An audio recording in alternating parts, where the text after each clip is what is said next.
आपको शायद पता होगा नटी पट्टी केव इंसिडेंट प्रोबेबली मोस्ट फेमस और मोस्ट हॉरिबल केव इंसिडेंट है ऑफ ऑल टाइम। ये विशाल पार्क में एक ठंडी शरद ऋतु की सुबह थी। अन्वेषण करने के लिए एक आदर्श दिन। किसी ने सपने में भी नहीं सोचा था कि ये मजेदार भ्रमण मदद के लिए दबी हुई चीखों के साथ समाप्त होगा। लेकिन आपको पता है 40 साल पहले इसी तरह ऑलमोस्ट सिमिलर इंसिडेंट हमें देखने को मिला था। इतना ही हॉरिबल वाइल्ड कैट केव दी अस्टर में 5 अक्टूबर 1965 क्लेवलैंड में केव है वाइल्ड कैट केव, जिसका एंट्रेंस एग्जैक्ट माउथ की तरह दिखता है। अगले 24 घंटों के लिए राष्ट्र का ध्यान हिंकले रिजर्वेशन में वेब्स लेजेस में वाइल्ड कैट गुफा के अंदर जीवन या मृत्यु संघर्ष पर केंद्रित था। बेरिया में मेथोडिस्ट चिल्ड्रन होम के 16 युवाओं और 3 शिक्षकों ने 5 अक्टूबर 1965 को टस्करावास काउंटी के स्क्वेम्ब्रुन गांव की यात्रा करने की योजना बनाई थी, लेकिन उनकी बस का टायर पंचर हो गया था। देरी के कारण आयोजकों को क्लिवलैंड मेट्रो पार्क द्वारा संचालित पास के मेडिना काउंटी रिजर्वेशन में जाना पड़ा। 15 वर्षीय मॉरिस बेड्जोल्ड और उनके 2 दोस्तों ने वाइल्ड कैट गुफा में जाने का फैसला किया, जो बलुआ पत्थर की चट्टान में एक प्राकृतिक संरचना है जिसे दशकों से बच्चे तलाशने की हिम्मत कर रहे थे। प्रवेश द्वार 15 फीट चौड़ा और 4 फीट ऊंचा एक संकीर्ण मार्ग की ओर जाता था, जो लगभग 80 फीट तक एक बड़े कक्ष में खुलता था, जिसे स्थानीय परंपरा के अनुसार 19वीं सदी में कनाडा जाने वाले भागे हुए गुलामों के छिपने का स्थान माना जाता था। बेड्जोल्ड एक चट्टान पर रेंगते हुए आगे बढ़े और गलती से मुख्य सुरंग से एक दरार में घुस गए। 110 पाउंड वजनी 5 फीट 7 इंच लंबा लड़का नम फिसलन भरी दरार में फिसल गया और सिर के बल 9 इंच की दरार में जा गिरा, जिससे उसके कूल्हे और शरीर में चोट लग गई। वो हिल नहीं सका। मदद करो, उसने अपने 2 दोस्तों को पुकारा। मैं फंस गया हूं। लड़के एक शिक्षक को बुलाने के लिए दौड़े, जो गुफा में घुस गया और लड़के के टखने को बेल्ट से बांधने की कोशिश की।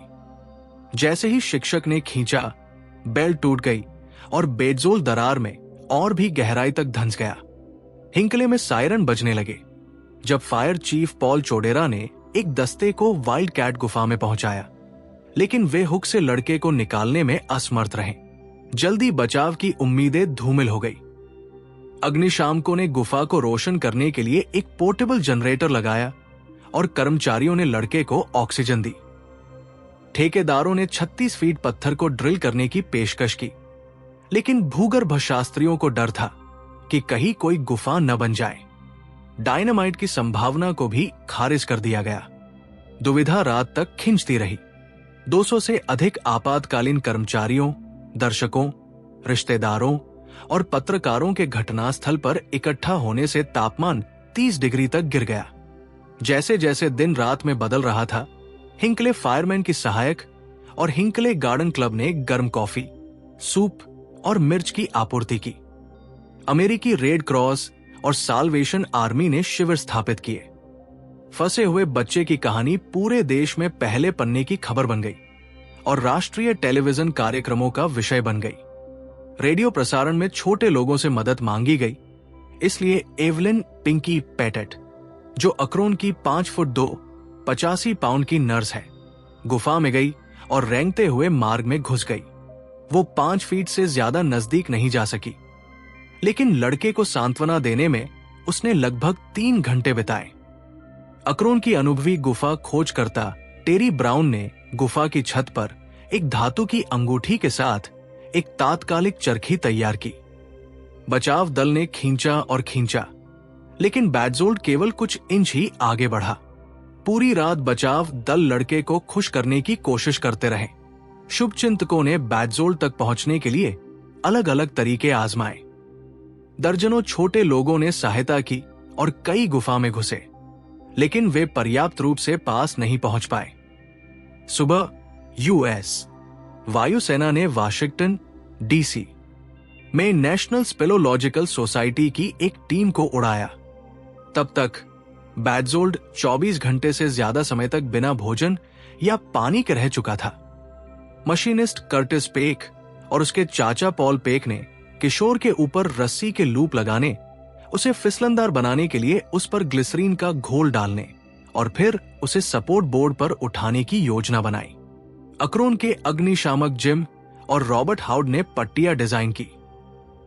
डीसी दस्ते ने उत्तरी रॉयल्टन के 15 वर्षीय ईगल स्काउट माइकल उलरिच की सहायता से ऑपरेशन की निगरानी की, जो दरार में घुस गया था।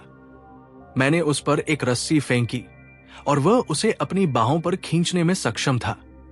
उलरिच ने बाद में संवाददाताओं को बताया, इससे पहले मैंने एक टखने के चारों ओर रस्सी बांधी थी और फिर दोनों पैरों के चारों ओर एक और रस्सी बांधी थी। मॉरिस अपनी दाहिनी ओर लेटा हुआ था और केवल एक हाथ का उपयोग कर सकता था।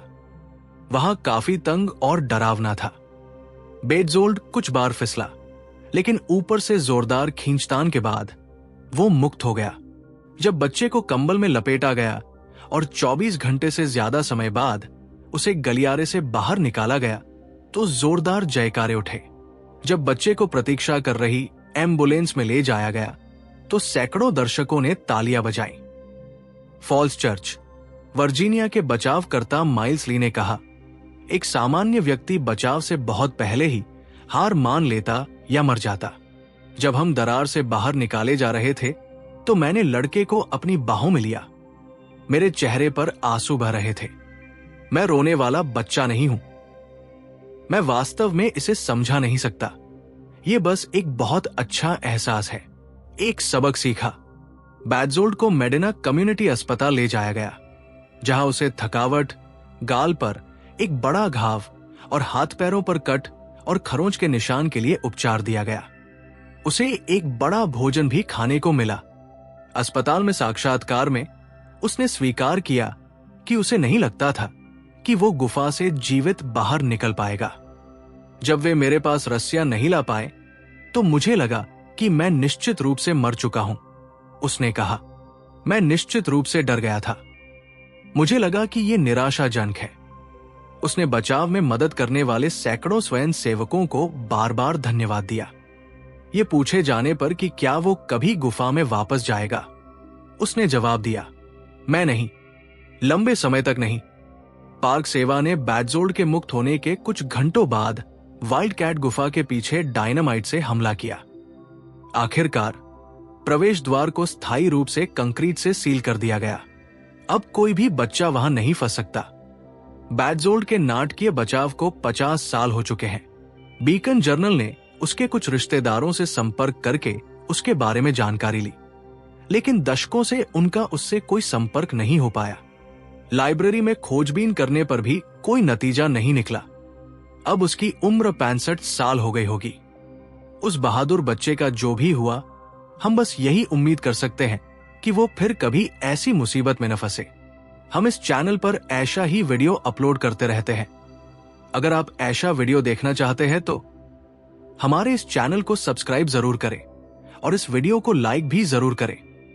तो चलो चलते हैं, फिर मिलेंगे अगले वीडियो में। धन्यवाद।